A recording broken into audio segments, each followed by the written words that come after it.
કોઈ હસમુખ પટેલ વિરુદ્ધ એક નિવેદન આપ્યું હોય તો કયો? હમણાં મીડિયામાં તમે જો જીપીએસસી ગુજરાત પાટીદાર સેવા આયોગ આવું નામ ચર્ચામાં આવ્યું છે. ગુજરાત પાટીદાર સેવા આયોગ આવું નામ સાથે પોસ્ટ વાયરલ થાય છે. તો આ શા માટે થાય છે? એના હક અધિકારો માટે કાંઈ લેવા દેવા નથી. તો આ માટે આપણે એને મત આપીએ છીએ.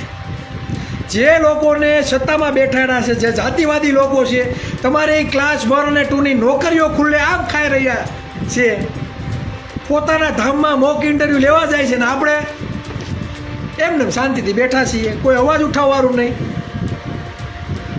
આજે જ્યાં સુધી સત્ય વાત જાહેરમાં તમે નહીં કરો, ખુલ્લેઆમ તમે તમારા સમાજ વિશે નહીં બોલો, ત્યાં સુધી તમારું કોઈ પણ જાતનું કલ્યાણ થવાનું નથી ને નથી. કયો મજાની બધી ખબર પડે. પોતાના ઘર ભરવા હોય 10-15 લાખનું ટેન્ડર ક્યાં પાસ થાય, પુલ ક્યાં નીચે નીકળે છે, ફાર્મ હાઉસ ક્યાં લેવું, જમીનમાં રોકાણ ક્યાં કરવું, એ બધાને ખબર છે.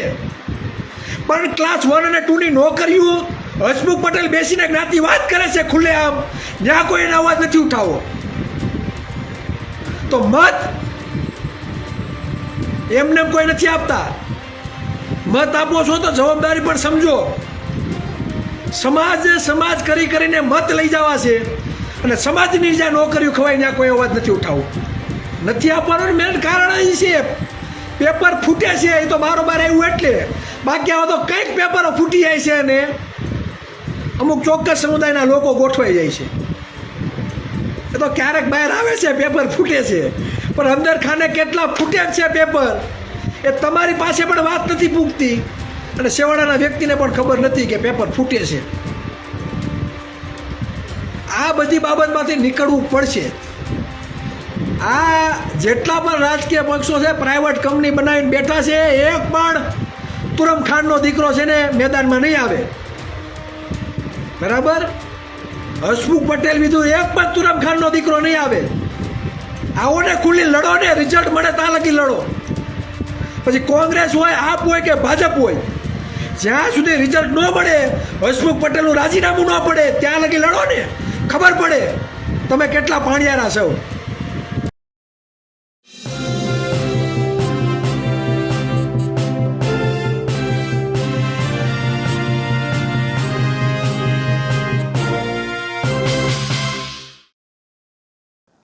જીપીએસસી એટલે ગુજરાત પાટીદાર સેવા આયોગ.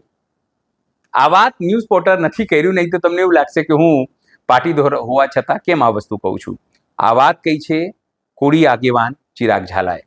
તેમણે સ્પષ્ટપણે એવું કહ્યું છે કે જીપીએસસીમાં સિવાય પાટીદારો બીજા કોમોને, ખાસ કરીને ઓબીસીને અન્યાય કરવામાં આવે છે અને તેના માટે એના ચેરમેન હસમુખ પટેલ જવાબદાર છે. પણ તેમની નારાજગી એ વાતને લઈને પણ છે કે જે પાટીદાર આગેવાનો છે તે તો કશું નથી બોલે, કારણ કે એમને લાભ થઈ રહ્યો છે, પણ જે ઓબીસી આગેવાનો છે, જે કોળી આગેવાનો છે, તે પણ નથી બોલી રહ્યા. નમસ્કાર, હું છું ચિંતામણી પુતનિલ પટેલ. સ્વાગત છે આપનો અમારા કાર્યક્રમમાં. આવો સાંભળીએ કોળી આગેવાન ચિરાગ ઝાલા શું કહી રહ્યા છે અને હસમુખ પટેલના રાજીનામાની માંગ કેમ કરી રહ્યા છે. દરેક પરિવારો ઈચ્છતા હોય, પણ જે ગેરરીતિઓ થાય છે તે બાબતે તો ધ્યાન આપવું પડે ને. ઓબીસી સમાજના એટલા નેતાઓ છે, કયા નેતાએ, હાલો સત્તા પક્ષ તો ઠીક, ચાલો વિરોધ પક્ષમાં પણ ઘણા બધા નેતાઓ છે. કોઈ હસમુખ પટેલ વિરુદ્ધ એક નિવેદન આપ્યું હોય તો કયો? હમણાં મીડિયામાં તમે જો જીપીએસસી ગુજરાત પાટીદાર સેવા આયોગ આવું નામ ચર્ચામાં આવ્યું છે. ગુજરાત પાટીદાર સેવા આયોગ આવું નામ સાથે પોસ્ટ વાયરલ થાય છે. તો આ શા માટે થાય છે એ વિચારવું જોઈએ. કેમ ભાઈ જીપીએસસીને ગુજરાત પાટીદાર આયોગ સેવા એવું નામ આપે છે? જીપીએસસી તો કોણ? સેવા પસંદગી આયોગ, બરાબર, એવું કંઈક નામ છે. ગૌણ સેવા પસંદગી આયોગ, બરાબર. તો કેમ એનું નામ ગુજરાત પાટીદાર સેવા આયોગ? આવું ઓબીસીના ઘણા લોકો ચર્ચા કરે છે. તો વિચાર્યું છે ખરી? તો કે નહીં. ક્યાંક વાત બારોબાર આવે છે તો કાંઈક ને કાંઈક એની પાછળનું તથ્ય રહેલું છે. તમે જો આપણે કોઈ સમુદાયનો વિરોધ નથી, પણ આપણે જે જાતિવાદનો ભોગ બનાવવામાં આવે છે, આપણા બાળકો શિક્ષિત થાય અને બેરોજગાર થાય છે, તો તે બાબતે પણ આપણે વિચારવું પડે. જે શિક્ષણ સાથે જોડાયેલા છે, ડૉક્ટર, પ્રોફેસર BC રાઠોડ સાહેબ હોય, જયેશભાઈ વરિયા હોય, અંકિત રાઠોડ છે, અંકિત ઠાકોર છે, બરાબર. હમણાં ઠાકરસિંહભાઈ રબારીએ નિવેદન આપ્યું. ઓબીસીના ઘણા બધા ચહેરાઓ છે જે ઓબીસી સમાજના હક અધિકારો માટે લડત લડે છે, શૈક્ષણિક ગેરરીતિઓ થાય છે તેના માટે અવાજ ઉઠાવે છે. તો તે બાબતે તો કંઈક વિચારવું પડે ને. સ્થાનિક સ્વરાજ્યની ચૂંટણી હતી, હૈયો કરીને બધા બેસી ગયા, તાલુકા જિલ્લા પંચાયતમાં ચૂંટાઈ ગયા છે. આવશે જો એ મેદાનમાં એક પણ વ્યક્તિ આવે તો તમારી જે શૈક્ષણિક ગેરરીતિઓ જે થાય છે, જે લોકો દ્વારા કરવામાં આવે છે, તેના બાબતે એક પણ શબ્દ કોઈ ઉચ્ચારણ કરે તો કહેજો. 10, 15, 20 લાખના જે ટેન્ડરો પાસ થશે ને એમાં બધાના નજર હશે કે હું તાલુકા જિલ્લા પંચાયતના ચૂંટાઈને આવ્યો છું, તો ચાલો આ બાજુ આપણે ધ્યાન આપીએ. પણ તમને જે અન્યાય થાય છે તે બાબતે કોઈનું ધ્યાન જવાનું નથી. બંધારણ એવું કહે કે જેને જેટલી વસ્તી એટલો એને બધી જગ્યાએ અધિકાર હોવો જોઈએ. આ બંધારણ કહે છે. આ ચિરાગ ઝાલા કે બીજા જે લોકો કહે છે કે ઠોકી બેસાડતા નથી કોઈ વ્યક્તિ ઉપર, કે કોણીએ ગોળ નથી ચોંટાડતા. બંધારણની આર્ટિકલ બતાવું તમને. બંધારણની આર્ટિકલ 14 થી લઈને 18 સુધી, જો આમાં કંઈ દેખાય તમને, બરાબર, કદાચ આમાં ઊંધું દેખાતું હોય છે, બરાબર. આ બંધારણની આર્ટિકલ 14 થી લઈને 18 સુધી સમાનતાનો હક આપેલો છે. સમાનતાનો હક. આર્ટિકલ 16 એવું કહે જાહેર નોકરીની બાબતોમાં તકની સમાનતા. તો આપણે ક્યાં તક મળે છે? પછી આપણે કહો કે પીઆઈ નથી, મામલતદાર નથી, બરાબર, એસપી કોઈ નહીં, ડીવાયએસપી કોઈ નહીં, કોઈ તમને IAS IPS અધિકારીઓ કોઈ જોવા નથી મળતા. તો ક્યાંથી જોવા મળે છે? ઠોકમ ઠોક એવા લોકોને મત આપણે આપીએ છીએ જેને કાંઈ ઓબીસીના હક અધિકારો માટે કાંઈ લેવા દેવા નથી. તો આ માટે આપણે એને મત આપીએ છીએ. જે લોકોને સત્તામાં બેઠાડા છે, જે જાતિવાદી લોકો છે, તમારે એ ક્લાસ 1 અને 2 ની નોકરીઓ ખુલ્લે આમ ખાઈ રહ્યા છે, પોતાના ધામમાં મોક ઇન્ટરવ્યૂ લેવા જાય છે, ને આપણે એમને શાંતિથી બેઠા છીએ, કોઈ અવાજ ઉઠાવવાનું નહીં. આજે જ્યાં સુધી સત્ય વાત જાહેરમાં તમે નહીં કરો, ખુલ્લેઆમ તમે તમારા સમાજ વિશે નહીં બોલો, ત્યાં સુધી તમારું કોઈ પણ જાતનું કલ્યાણ થવાનું નથી. વાસ્તવિકતા તો કંઈ હોવી જોઈએ ને. નુકસાન જ્યાં જાય છે ત્યાં કોઈનું ધ્યાન જ નથી જતું. દરરોજના માટે 5 થી 6 બનાવો એવા આપણા સમાજના, કોળી સમાજના આવે છે. મારે કહેતા મને શરમ થાય. આ અઠવાડિયામાં 10 થી 12 કદાચ દીકરીઓ ગઈ છે સમાજમાંથી. 80% કદાચ સમાજમાં ગઈ છે, 2-3% અન્ય સમાજમાં. એના માટે ફોન કરે, દીકરી ગઈ છે ચિરાગભાઈ, કોઈ ધ્યાન નથી આપતું. દીકરી ઉંમરલાયક છે, તો દીકરી ભાગવાનું કારણ શું છે એ પણ વિચારવું પડે. કોઈ રાતે આવીને મારામારી કરીએ. કાલે 1:30 વાગે ફોન આવ્યો, રાતે 1:30 વાગે ફોન કરે, ચિરાગભાઈ ઘરે આવ્યા લુખા હુમલા કરવા, બરાબર, તો પોલીસ સ્ટેશને જવું જોઈએ તમારે, બરાબર. તો આપણે ફોન કરે, તમે ભેગા નહીં આવો. મૂળભૂત સમસ્યા માટે આપણે ટાઈમ નથી આપી શકતા, બરાબર. એ સમસ્યા ન્યા રહી જાય છે. લોકોની પર્સનલી સમસ્યા, પારિવારિક સમસ્યામાંથી અમને ઊંચા થવા નથી દેતા. જે સમાજની મૂળભૂત સમસ્યાઓ છે તે બાબતે ધ્યાન આપવાની અમારે ફરજ છે. ખરેખર ત્યાં વધારે ધ્યાન આપવું જોઈએ, બરાબર. જનતા ગેરેજ ખોલ્યું હોય એ રીતે અમારી હાલત થઈ ગઈ છે. વાસ્તવિકતા સમજો, પોતાનું કામ ખુદ કરતા તો થાવ. અમને આંખની ઓળખાણ નથી. તમે ફોન કરો છો કે આ તકલીફ છે, ચિરાગભાઈ તમે ભેગા નહીં આવો. એટલે તમે પગથિયું તો ચડો. કોઈ પોલીસ સ્ટેશન હોય કે કોઈ પણ સરકારી કચેરી છે, તમે પગથિયું ચડો તો ખોરી. પછી ક્યાં કામ અટકે ત્યાં સંગઠનના લોકોને તમે પકડો. પગથિયું ચડતા નથી ત્યાં તમે ફોન કરો છો. શું કરવાનું યાર? અરજી સામાન્ય કરવા જાય છે તો અરજી લખતા નથી આવડતી. હમણાં એક જગ્યાએથી ફોન આવ્યો, દીકરી ભાગી ગઈ, બરાબર. તો અરજી પોલીસવાળા કોઈ વકીલની ત્યાં મોકલે કે જાઓ તમે અરજી લઈ આવો, તો પોલીસ સ્ટેશનમાં કર્મચારીઓ રાખ્યા છે તો પગાર આપણે ચૂકવીએ છીએ ને અરજી એડવોકેટ પાસે કરવા જવાની 1000 રૂપિયા લઈ લીધા. સામાન્ય અરજી લખતા તો શીખો. અરે અરજી ના આવડતી હોય ચાલો તમે અભણ છો તો પોલીસ સ્ટેશનમાં કયો અરજી લખવાનું કામ તમારું છે, અમારું નહીં. તમે અમને ફોન કરો છો, શું કરવું? મેં બરાડા પાડી પાડીને કહીએ છીએ કે પોતાનું કામ ખુદ કરતા થાય એવા તૈયાર થવું પડશે. કેમ કે સંગઠન બનાવીએ છીએ, સંગઠનનું મૂળભૂત કામ મૂળભૂત સમસ્યા માટે તમને જાગૃત કરવાનું ને એના માટે લડવાનું કામ છે. પર્સનલ કે પારિવારિક જે સમસ્યાઓ થાય છે તે હેન્ડલ કરતાં સમાજના લોકોએ શીખવું પડશે. તમે બધું અમારા ઉપર ઠોકી બેસશો તો એની નોકરીઓ હજારો નોકરીઓ ખવાય છે, એના માટે અવાજ કોણ ઉઠાવશે? એના માટે લડશે કોણ? કેમ કે તમે જેને મત આપ્યા છે એ તો ટણપાઓ કોઈ અવાજ ઉઠાવતા નથી. કોઈ ઉઠાવતા હોય તો કયો, વિધાનસભામાં કોઈ અવાજ ઉઠાવતા હોય તો કયો, સંસદમાં કોઈ અવાજ ઉઠાવતા હોય તો કયો. મજાની બધી ખબર પડે. પોતાના ઘર ભરવા હોય 10-15 લાખનું ટેન્ડર ક્યાં પાસ થાય, પુલ ક્યાં નીચે નીકળે છે, ફાર્મ હાઉસ ક્યાં લેવું, જમીનમાં રોકાણ ક્યાં કરવું, એ બધાને ખબર છે.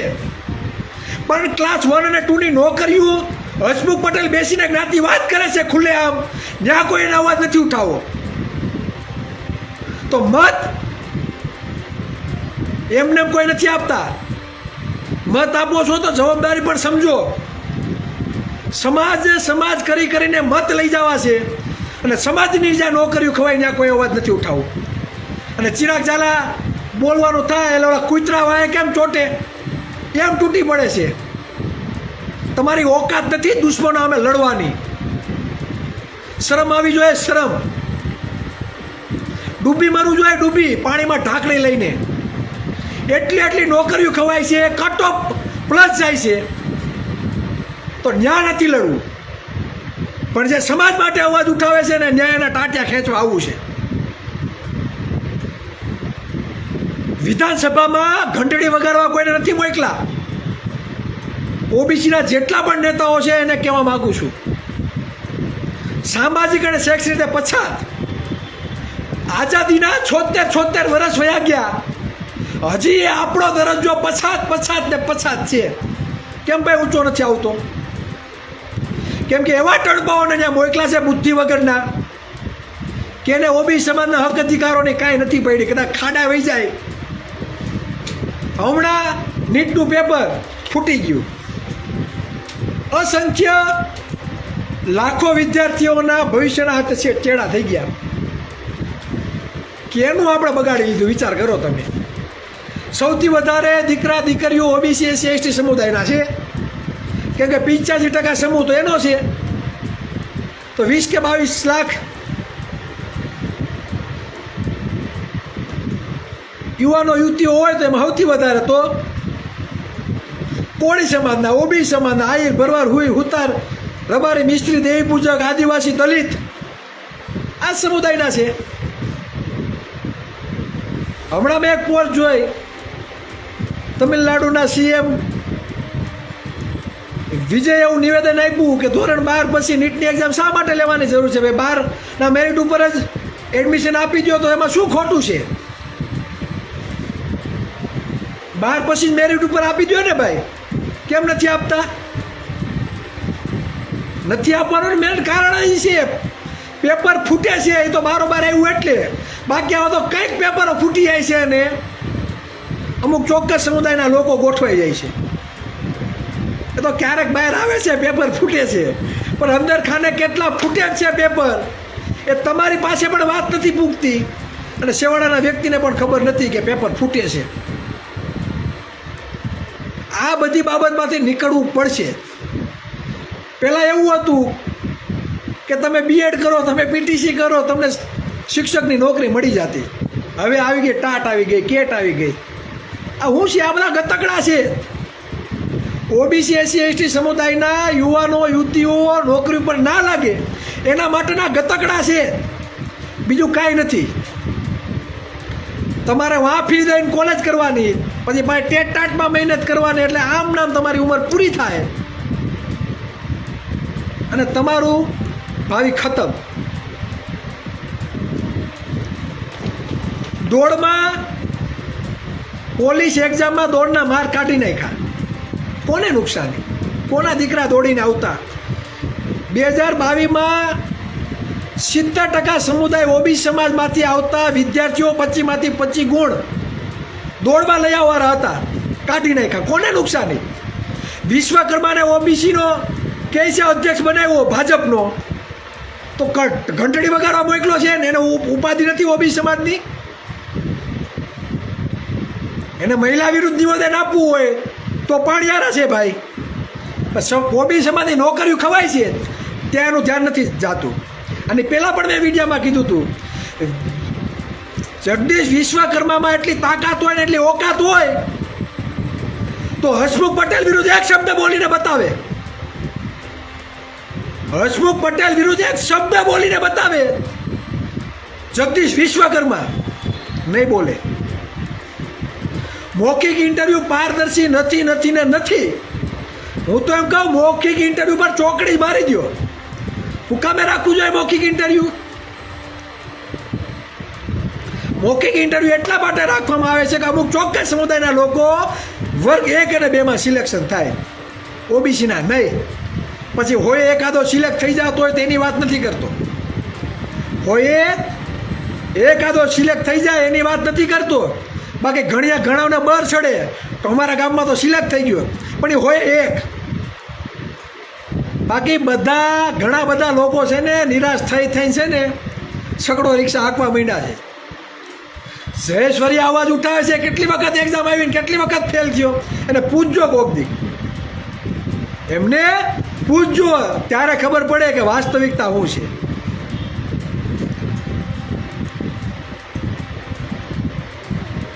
આ જેટલા પણ રાજકીય પક્ષો છે પ્રાઇવેટ કંપની બનાવીને બેઠા છે, એક પણ તુરમ ખાનનો દીકરો છે ને મેદાનમાં નહીં આવે.